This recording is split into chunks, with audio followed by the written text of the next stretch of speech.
Crest of Wolf, alias Riot City aux États-Unis, s'est depuis longtemps forgé une petite réputation de nanar parmi les amateurs de beat'em all. Développé par Westone pour le compte d'Hudson Soft, il s'agit à l'origine d'un jeu d'arcade édité par Sega, dans lequel on contrôle deux agents des stupes, un karatéka aux facultés équilibrées et un breakdancer lent mais puissant en but à une organisation criminelle.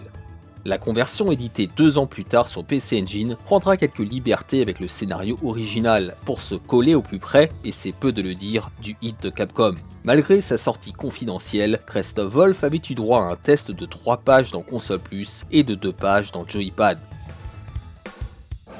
Intérêt 65%. Le principal intérêt de cette cartouche vient de ce qu'il n'existait pas ce genre de jeu sur la PC Engine.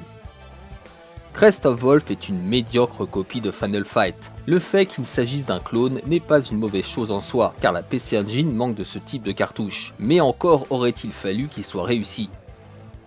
Dans l'ensemble, Crest of Wolf est aussi facile, compte tenu du nombre de vies et de continues qu'il propose, que décevant quant à sa réalisation. Global 74%. Alors suspense, comment est-il ? En fait, ce n'est pas extraordinaire, c'est juste bien. Les graphismes sont tantôt pas mauvais, tantôt pas beaux, les animations sont assez bonnes malgré les coups restreints des personnages et les bruitages assez bons également, sans plus. Quelle joie et quelle déception en même temps, enfin un vrai beat'em up dans la lignée des Final Fight sur la gamme NEC, on n'y croyait plus, mais on tombe de haut car le jeu n'est pas à la hauteur des productions actuelles sur Super Famicom. Grand amateur de beat'em all devant l'éternel, je ne pouvais assurément pas passer à côté de Crest of Wolf, malgré sa faible estime auprès des joueurs. C'est donc en connaissance de cause que je me le suis procuré.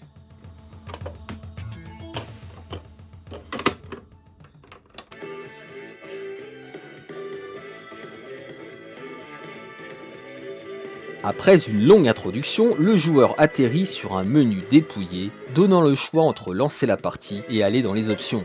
On peut y modifier le niveau de difficulté ou rajouter des crédits.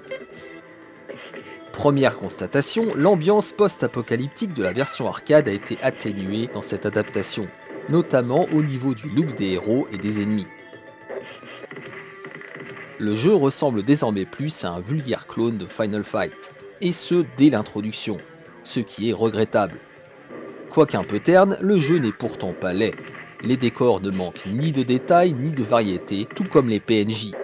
On n'échappe certes pas à l'habituelle technique du color swap chez les ennemis, mais elle n'est pas plus utilisée qu'ailleurs. L'ensemble manque surtout de personnalité. Le héros ressemble trait pour trait à Cody. Quant à son acolyte, il semble tout droit tiré de Two Cool Dudes. On y croise aussi tous les habituels archétypes des beat'em all, à savoir les punks, les putes et les gros. Certains boss font explicitement référence à Final Fight, comme ce clone de Poison ou de Sodom. Les graphismes reçoivent la note de 7 sur 10. Les héros de Crest of Wolf rejoignent celui de Magician Lord dans le club des amateurs de bâtons dans le cul. Si l'aspect comique involontaire de l'animation lui donne un certain charme, il s'en dégage surtout une impression de finition médiocre. A contrario, d'autres éléments comme les stands et les arrière-plans, parfois en mouvement, sont plutôt soignés. Notons aussi l'inclusion de petites transitions entre les stages et de sympathiques cutscenes montrant le héros planter un couteau dans une affiche pour signifier qu'il a rempli sa mission. Autant de détails qui participent à forger un habillage relativement soigné au titre. L'animation récolte un 6 sur 10. À l'image des décors, les musiques font preuve de variété. Même si certains thèmes sont récurrents, une grande diversité s'en dégage en parcourant le jeu. On ne peut pas non plus nier leur adéquation avec l'ambiance du titre. Dans un style rock, elles sont totalement représentatives des années 80. Quant aux effets sonores, bruitage et voix digite, ils sont de qualité moyenne. Mais délivrent heureusement un minimum d'impact à beaucoup, plus que dans la version arcade soit dit en passant. Je donne 8 sur 10 à la bande son. Comparé à d'autres beat'em all de cette époque, la gamme de vos mouvements apparaît rapidement limitée. Ne vous attendez pas à pouvoir courir, strafer ou frapper par derrière. Comptez sur 2 enchaînements de base, un coup de pied sauté, un coup de pied vertical, une chope et une furie. C'est tout. N'espérez pas non plus pouvoir ramasser des couteaux ou des battes de baseball pour varier vos attaques ou vos approches. Les armes sont tout simplement absentes. Le jeu manque d'ailleurs de subtilité dans son gameplay. On élimine la plupart des ennemis en les spammant d'enchaînements ou en leur sautant dessus à l'aide de coups de pied sautés. Les boss sont à contrario plutôt intéressants à aborder, en particulier le couple du premier stage. Le plus grave est à mes yeux l'absence d'un mode de joueur pour un jeu de 1993, sans que cela soit justifié par un manque de mémoire. C'est dommage car pour le reste, Crest of Wolf est plutôt agréable à jouer. Les contrôles sont relativement souples et précis, la hitbox ne souffre d'aucun défaut et la difficulté est bien dosée. Le gameplay ne mérite toutefois pas plus de 6 sur 10. Chaque stage comporte 3 sous-sections, ce qui assure, il faut l'admettre, un minimum de diversité dans les décors. Mais malheureusement pas dans leur construction, qui s'avère, elle, quelconque. Les niveaux s'apparentent à de longs couloirs sans dénivelé ni obstacles. Cela dit, soyons honnêtes, le level design n'est pas vraiment pire que dans la plupart des jeux du genre. Il est juste affreusement banal. Il reçoit un 6 sur 10. Le jeu comporte 5 stages au total pour une partie d'environ 50 minutes en ligne droite. C'est beaucoup. Beaucoup trop au regard à la fois du genre et de la médiocrité du game design. Sachant qu'en plus, vous ne pourrez compter sur personne pour vous accompagner.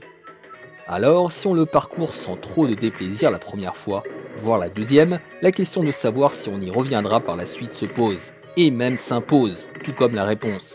Probablement pas. Une note de 5 sur 10 pour la durée de vie me paraît juste.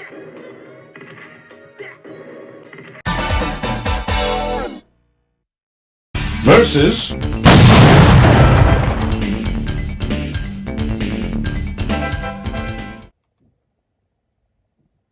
Jusque dans la représentation de la map en fin de stage, Crest of Wolf apparaît comme un concurrent direct de Final Fight, mais avec 4 ans de retard. Alors pour lui laisser une petite chance, j'ai décidé de le comparer à un autre second couteau du genre, à savoir Rushing Beat. Sorti 1 an avant son rival, Rushing Beat doit lui aussi beaucoup aux hits de Capcom. Il partage avec Crest of Wolf une certaine variété dans les décors, mais aussi un manque de finition dans les animations.